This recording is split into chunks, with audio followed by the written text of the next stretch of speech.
Balón de oro, Rafinha, balón de oro,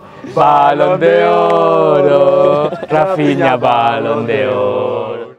Bonjour à tous, bienvenue dans une nouvelle vidéo sur Nush Tiki Taka. Le Barça a remporté ce match 3-1 face au Benfica. C'est une merveilleuse nouvelle pour les Barcelonais qui avaient eu justement ce match aller avec la victoire. Alors avant toute chose, vous voyez un maillot blanc, c'est Sacha qui va nous expliquer pourquoi. Ben voilà, si vous devez parier, vous pariez sur le Barça de Flick, mais vous pariez surtout pas sur le Neymar de Santos. Ne pariez pas sur Neymar. Voilà, j'ai fait un pari avec des amis brésiliens que si jamais Santos éliminait le Corinthians, ils mettaient des maillots de Santos. Et ils m'ont dit ah ouais, ben, si jamais c'est le Corinthians qui élimine Santos, ben, toi tu te pointes sur tes vidéos avec un maillot du Corinthians. Donc voilà, je l'ai fait, maillot du Corinthians. Bravo c'est Pachi. Et voilà, c'est tout. Voilà, donc l'explication du maillot blanc.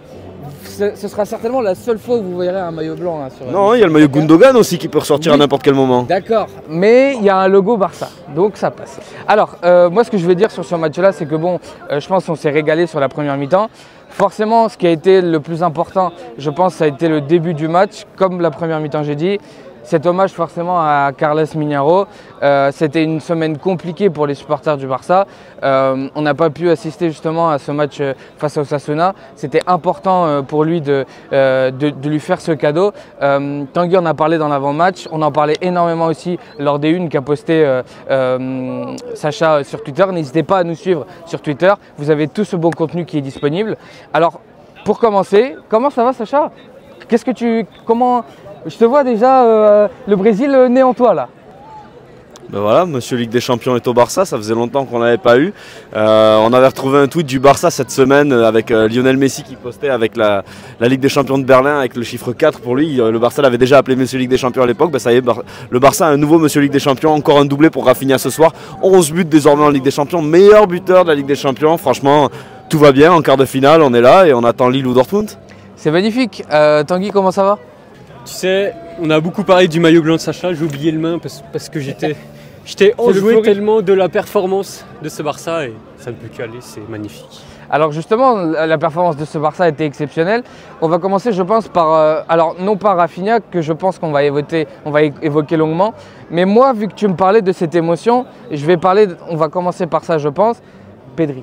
Pedri, messieurs, dames. Ovationné 2 fois lors de la première mi-temps. Ça a été vraiment très important ce qu'il a produit aujourd'hui sur le terrain. Il est devenu un joueur indispensable dans ce Barça. On pensait que justement Casado allait prendre cette place-là de joueur indispensable. Aujourd'hui, je pense qu'on peut dire que c'est Pedri l'homme indispensable au milieu, Tanguy. Sans conteste, il n'y a pas photo. Moi, c'est simple. Moi, si un jour j'ai envie de construire ma petite maison, bah, je vais appeler Pedri parce qu'est-ce qu'il va me faire? Il va me faire la maçonnerie, il va me faire la menuiserie, il va me faire la couverture. Il va tout me faire, Pedri. Il va la plomberie, l'électricité. C'est à l'image sur le terrain, tu vois. Il est partout. Il est partout, ce joueur. Il est extraordinaire et on ne s'en lasse pas de ces petits hoquets de ballon. Et on espère que ça va se poursuivre et que physiquement, il ne va pas lâcher. Mais à ce rythme-là... jusqu'où va-t-il continuer? Je ne sais pas. On ne sait pas jusqu'où peut aller Sacha. Bah, jusqu'au Ballon d'Or peut-être parce que c'est vraiment un joueur exceptionnel. Je pense que c'est le meilleur milieu du monde. On n'a plus peur de le dire depuis le début de la saison. Il fait des matchs mais phénoménaux. Il y a une qualité de balle que je pense aucun autre milieu dans le monde n'a. Vraiment un toucher exceptionnel. Cette manière de s'extirper du pressing, cette manière d'aller récupérer les ballons, c'est vraiment phénoménal. Et en fait, tu disais pour introduire le sujet Pedri que l'homme clé du milieu c'était Casado. Non, je pense que ça a toujours été Pedri. Mais en fait, la force de Pedri, c'est qu'il arrive à tellement il est exceptionnel en cette saison qu'il arrive à bonifier n'importe quel joueur autour de lui. Là aujourd'hui, le retour en grâce de Frenkie de Jong, il n'est pas anodin. C'est parce que Pedri fait un travail exceptionnel et que c'est facile pour Frenkie de jouer à côté de Pedri. Pour Casado, pourquoi c'était facile de s'adapter? Exceptionnel, chapeau encore une fois à Casado de l'avoir fait de la 3e division au plus haut niveau européen parce qu'il était avec Pedri. Non, Pedri, il est juste phénoménal dans ses transversales, dans ses orientations. On voit Olmo, il se régale avec tous les joueurs se régalent avec Pedri et vraiment, non, c'est un luxe de l'avoir. C'est un luxe de l'avoir, c'est aussi un luxe et maintenant on va penser je pense à un autre joueur. Alors sur Pedri, bon, j'ai déjà dit tout ce qui a été dit. Moi ce que je voulais surtout souligner et après on passe du coup à l'autre joueur, c'est justement son apport au niveau des courses. Il est toujours sur le pressing, c'est quelque chose qui m'a frappé encore une fois aujourd'hui. Il est énormément sollicité par sa condition physique. Maintenant, il arrive à justement nous proposer un Pedri qui est vraiment sur tout l'espace du terrain. Alors je ne sais pas si le mapa de calor, si la heatmap aujourd'hui a été proposée aux téléspectateurs, mais en tout cas, il était partout aujourd'hui, Pedri. Voilà, magnifique. C'est surtout aussi, je pense, un joueur qui en fait reflète très bien ce Barça, un Barça de flic qui a envie, qui a de l'énergie, qui n'hésite pas à en donner. Et moi, je voulais parler d'un joueur et c'est Lamine Yamal. Lamine Yamal, aujourd'hui, encore une fois, que dire de ce joueur? Il a fait un crochet. J'ai direct vu à la mi-temps que ça commençait à le comparer avec le crochet de Boateng et Messi. Mais il faut dire que ce que fait Lamine Yamal à son âge aujourd'hui en Ligue des Champions, on est en 8e de finale, on va passer en quart grâce à lui. Il est phénoménal. Non, mais il est phénoménal. Flashback au dernier débrief qu'on a fait quand certaines personnes avaient critiqué un peu le match de Lamine Yamal. On avait dit ce soir Lamine il a juste 17 ans. Ce soir, Lamine, c'était Lamine. C'était exceptionnel. Vraiment, depuis le début du match, il a une petite occasion dès la 5e minute où il tire un peu sur le gardien. Mais alors après, un espèce de récital, des dribbles, en veux-tu, en voilà. Il a envoyé tout le monde valdinguer. C'était un joueur exceptionnel. Je me suis même fait cette réflexion à un moment dans le stade. Je ne sais pas si tu te l'as fait aussi, mais il était laissé un peu trop libre, mais pas comme si c'était une consigne, comme si les autres joueurs avaient peur d'aller sur lui et peur de se faire mais vraiment humilier parce que vraiment en ce moment il est irrésistible avec ses dribbles et vraiment son but, mais c'est phénoménal. Assister à un truc pareil du stade, moi j'en croyais pas mes yeux, je me suis pris la tête à 2 mains, mais vraiment un but exceptionnel, l'un des plus beaux buts que j'ai eu la chance de voir dans un stade. Et vraiment oui, aujourd'hui t'as Rafinha qui met les deux, donc forcément voilà, mais Lamine Yamal, ce genre de performance ne marque pas en Ligue 1 si c'est pour nous mettre des buts comme ça en Ligue des Champions, il n'y a pas de problème. Tanguy, sur Lamine Yamal sur Lamine, par où commencer? La Cadena faisait cette comparaison avec le but de l'Euro sur le but qui marque. Y a évidemment, ils ont beaucoup soulevé en fait, cette question où en fait, Lamine, dans les grands moments, fait du Lamine et c'est extraordinaire. Et pour revenir, il a 17 ans. Et pour revenir aussi sur la magnifique passe décisive qui lance magnifiquement bien le match pour Rafinha, c'est le crochet. Moi j'ai envie de dire le pauvre Florentino qui était à l'infirmerie, qui revenait justement à Benfica pour jouer face au Barça. Là il va pouvoir y retourner.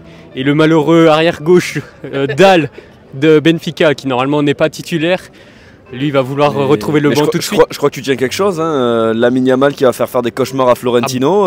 Il y a peut-être un truc. Hein. Oui, certainement. Forcément, ce Barça est merveille. Ce Barça est justement une grande opportunité aussi pour les jeunes de s'exprimer.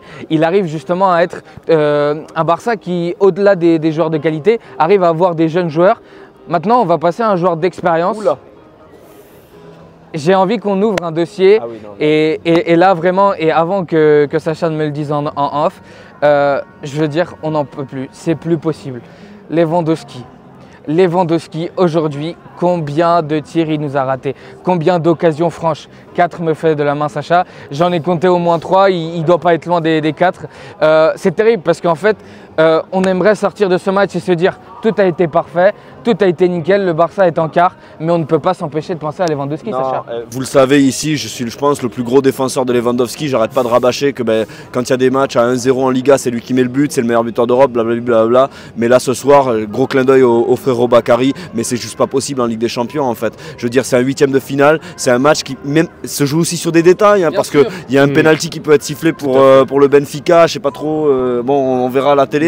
Il y a à ce qui paraît un hors-jeu qui joue à rien, et l'autre, après la mi-temps, il doit afficher 3 buts au compteur. Il en croque 3 énormes face au gardien adverse et il a Rafinha qui se part dans son dos. Il lui met une passe 3 fois trop forte et que le gardien peut la capter alors que c'était une balle mais cadeau pour Rafinha. Ça, au plus haut niveau, Robert Lewandowski, c'est juste pas possible. J'avais un supporter à côté de moi, on parlait de ça, il me dit ouais mais il travaille. Je lui dis mais moi je suis un grand défenseur de Lewandowski. Mais dans ce genre de match-là, à 30 millions d'années, c'est bien de travailler. Mais tu dois tuer Robert, tu dois tuer. Si jamais c'est l'Inter, si c'est le Bayern de ce soir, on passe par la fenêtre, il n'y a pas tout ça. Face au Bayern et face à l'Inter, et j'ai envie même de dire un truc, face à Lille, parce que ce sera un quart de finale ou Dortmund, mais dès qu'il en aura une, il faudra qu'il la mette. Aujourd'hui, Rafinha, on sait qu'il met les buts. Voilà. Lamine, on sait que dans les grands matchs, il est là. Robert Lewandowski, je suis désolé, mais ce genre de performance, c'est pas possible. C'est pas possible, qu'est-ce que t'en penses? Vraiment bien d'en parler parce que voilà, je trouvais que j'avais été un peu trop intransigeant avec Robert jusqu'à présent. Et non, là, c'est pas possible, Robert. Là, tu joues, c'est Benfica, il y a des espaces assez importants. Et comme dit Sacha, face à l'Inter, face au Bayern, bah, tu n'auras pas de tels espaces. Et là, qu'est-ce que ça sera? Il sera encore plus invisible, on jouera à 10.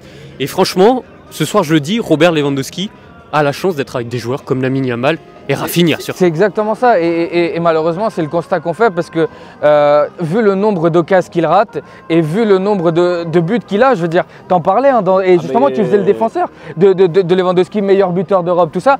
Imaginez si autour de lui, il n'avait pas tous ces joueurs-là qui le bonifient. Ou alors le Lewandowski à 3-4 ans, il serait déjà à 50 buts toutes compétitions confondues cette saison.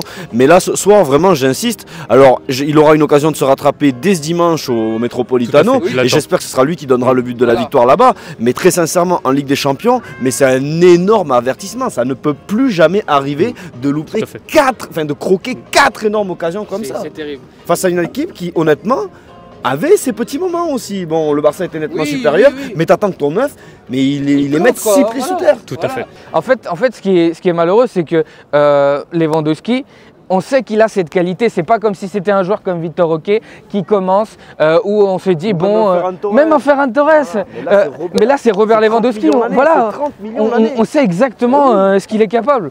Bon, je pense que sur Robert, on a dit ce qu'il y avait à dire. Maintenant, moi, je veux passer à un autre joueur qui rentre dans ce cadre de l'expérience, même s'il est très jeune et qu'il est capitaine. Il a été capitaine aujourd'hui. Araujo a pour moi fait un bon match. Il avait justement cette tarea pendiente, ce qu'on dit en Espagne, c'est-à-dire il avait ce truc à faire de justement remplacer le très bon Cubarsí. Et au final, il l'a fait à la perfection pour moi. Alors à la perfection, je sais pas, parce que Cubarsí c'est tellement exceptionnel dans ce... Mais vraiment, honnêtement, déjà son entrée à Lisbonne avait été très bonne. Il avait beaucoup bouché, il avait donné cette force un peu à cette défense parce qu'on sent que les joueurs de Benfica ils ont cette domination physique et il fallait un Araujo pour leur montrer ici il y a du répondant aussi.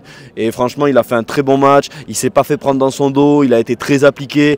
Bon, les relances, il y en a une ou deux un peu pas top, mais sinon appliqué tout ça. Non, franchement un bon match d'Araujo qui match après match est en train de se relever. On disait en off que le match où Frenkie s'était relevé cette saison, c'était son entrée à Benfica en phase de poule. Ben lui il a eu son entrée face au Benfica en phase d'élimination directe. On espère qu'il suivra la même trajectoire et qu'il arrivera à reprendre sa place parce que c'est quand même le capitaine du Barça qui a prolongé jusqu'en 2031. Mais un match rassurant d'Araujo. La dernière fois qu'on l'avait vu ici à Montjuic en phase d'élimination directe, on disait pas la même chose. Tanguy, sur Araujo Sur Araujo, moi il y a une chose vraiment que je le reproche sur le but de Benfica. Il n'est pas au marquage d'Otamendi. Et en fait ça a été frappant parce que quand je vois l'action à la télé, je me dis mais attends, le Barça fait un marquage en zone parce qu'on voit Araujo qui est tout seul. Et en fin de compte, avec le recul et en écoutant la Queda Nasser, on se rend compte qu'en fait que c'était Araujo qui était au marquage d'Otamendi. Et évidemment au stade. Je t'avoue que même moi au stade j'étais très surpris. J'ai pas vu je regardais un peu ailleurs et j'ai vu Chesney qui essaye de la sauver comme ça, mais c'est ça. Tout va très vite. Voilà. News Tiki-Taka, l'expertise, le terrain, le canapé, tout est là. Exact. Et pour revenir un peu sur la défense, et après on va finir sur Rafinha, Baldé. Ah oui, j'ai adoré. Baldé aujourd'hui, l'espèce de mobilette qu'il était sur le côté gauche, il était percutant, il arrivait à lâcher le ballon quand il fallait, des bons centres, des bonnes apportations. On a retrouvé le Baldé que tu disais justement, le Baldé, tu disais Lamine Yamal de 17 ans, là on a retrouvé le vrai Baldé, le Baldé qu'on connaît, le Baldé qui arrive à justement se projeter vers l'avant, mais qui arrive aussi à faire les efforts défensifs. Et c'est très important de retrouver un Baldé au top pour qu'en fait ces côtés qui sont très importants au Barça, et on le sait dans le système de flic aussi, il soit performant. Qu'est-ce que tu en as pensé de Baldé? Bah écoute, moi Baldé, je reviens toujours là-dessus et je fais un petit coucou au frérot Ballot qui nous regarde et on espère qu'on va te revoir très bientôt ici frérot, mais avec ton maillot iconique de 2006. Mais non, Baldé, moi, le match face aux Betis, j'en pouvais plus. Le repli défensif face à Atlético, pour moi, pareil, mais depuis 2025, il a retrouvé un niveau exceptionnel. C'est le Baldé, deuxième au Golden Boy, candidat au Golden Boy, c'est l'un des meilleurs jeunes latérales au monde et vraiment ce soir il l'a prouvé, voilà, 8e de finale de Ligue des Champions, il a été un authentique patron. Comme tu l'as dit, j'ai rien d'autre à ajouter, une mobilette, il a des conduites, il a énormément amélioré sa conduite de balle, je trouve. Match après match, il répète les percées et ça donne un gaz exceptionnel à l'équipe. Et je trouve aussi qu'il soulage beaucoup Pedri parce que il joue à côté de Pedri comme ça et des fois, Pedri il sait que l'autre, voilà, il va le relâcher, il a récupéré, allez vas-y maintenant, trace. C'est ça, exactement. Qu'est-ce que tu en as pensé de...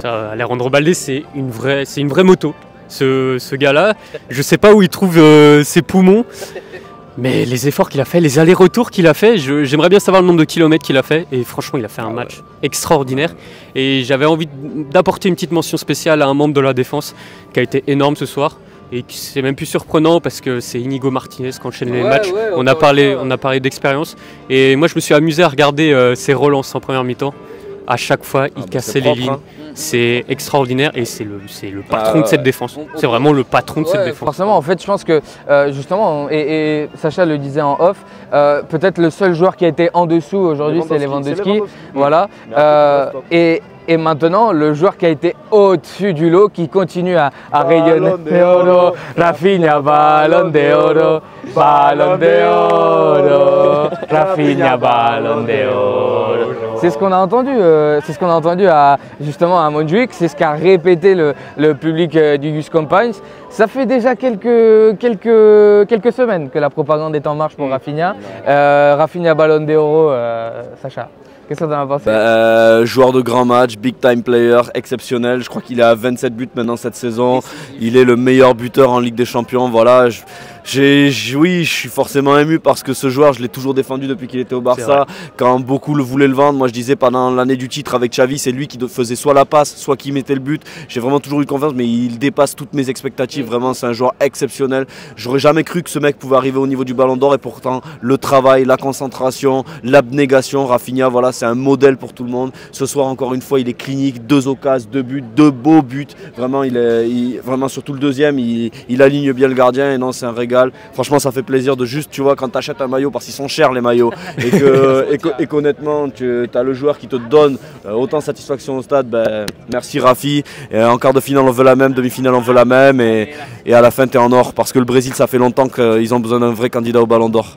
Exactement, bah Rafinha, Ballon d'Or, t'es d'accord, Tanguy? J'ai envie de le mettre avec Pedri, mais ouais, Rafinha. Mais... Ça s'entend. Et Rafinha, pour revenir à Rafinha, j'ai envie d'ajouter une petite statistique.